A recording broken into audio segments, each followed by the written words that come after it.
Good afternoon, ladies and gentlemen, boys and girls, whoever you are. Today we talking about crying. This is my 14th reflection video, and we talking about crying. Talking about crying. Why, you may wonder, why? Because crying is such an important thing, more than we all might realize or want to admit at times. So necessary. I only bring this up as an idea on my reflection videos because for me, crying and the journey of understanding and allowing myself to cry has been such a roller coaster, but very eye-opening, of course. And it's just been a long time coming to really understand and accept what crying really is and the function that it serves as a human being and why it's okay, Now, I'm not saying, before we start, I'm not saying go out here and cry over every little thing every single time just because you can, and I mean, technically you can, but that's not what I'm saying. Keep your feelings in your head sometimes, but let it out when it's appropriate. This is the thing. Those of you who watch my videos were already, always got to say this, then you already know that I was a very emotional kid, somewhat emotional teenager, and safe to say I'm still kind of emotional at times in my young adulthood. I can't help it, it's just the way I am. Not ashamed of it, not embarrassed whatsoever, confident, and it takes a lot of strength and experience to admit that that's who you are. A lot of people want to pretend that they tough and they strong and they don't ever feel weak and they don't ever feel, low, or whatever ways you want to word that, but we all do at some point. One day or another we will, or several days or others we will, or we already have. When I was a kid, I was one of them kids that would cry over everything. Anytime somebody made fun of me in school, I cried. Even while I was fighting somebody, throwing stuff, hitting them, punching, kicking, screaming, I'm crying. Running down the hallway, crying. Hiding in the corner, crying. In the bathroom, crying. Fight's over already, crying. Waiting in line for the detention, for the suspension. They calling my mom, crying. A lot of times I went to the park by myself and just sat on the swing and cried. I went and listened to music and cried. Like, I just did it till I couldn't do it no more. And even when I was in middle school going into high school, I didn't do it as much, but I still did it here and there.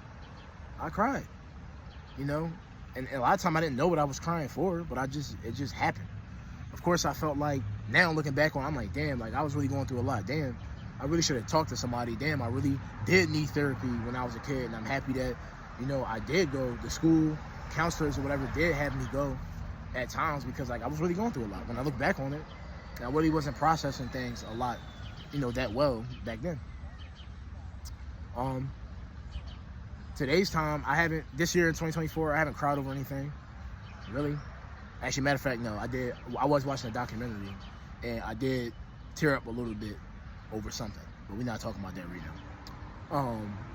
But that was a little tear up, and it wasn't like a full like crying type thing. It was just like, damn, I felt that, And as a man, especially because there's always this pressure with men to cry or to not cry in certain situations, you gotta accept it, man. Like, you gotta let it flow.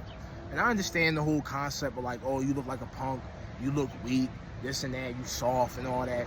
All right, you say that, but there's many men out here who hurting themselves, drinking themselves, drugging themselves to death, hurting their family members and friends because they just can't process how they really feel and they can't cry. It's just the facts, it's just what it is.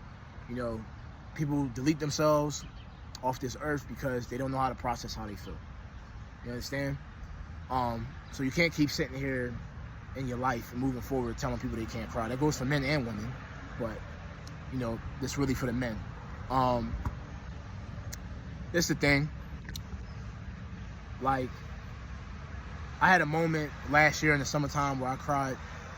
Had some family things going on that was real difficult, real hard to understand and navigate, and it grew tears of angers within me. I said tears of angers.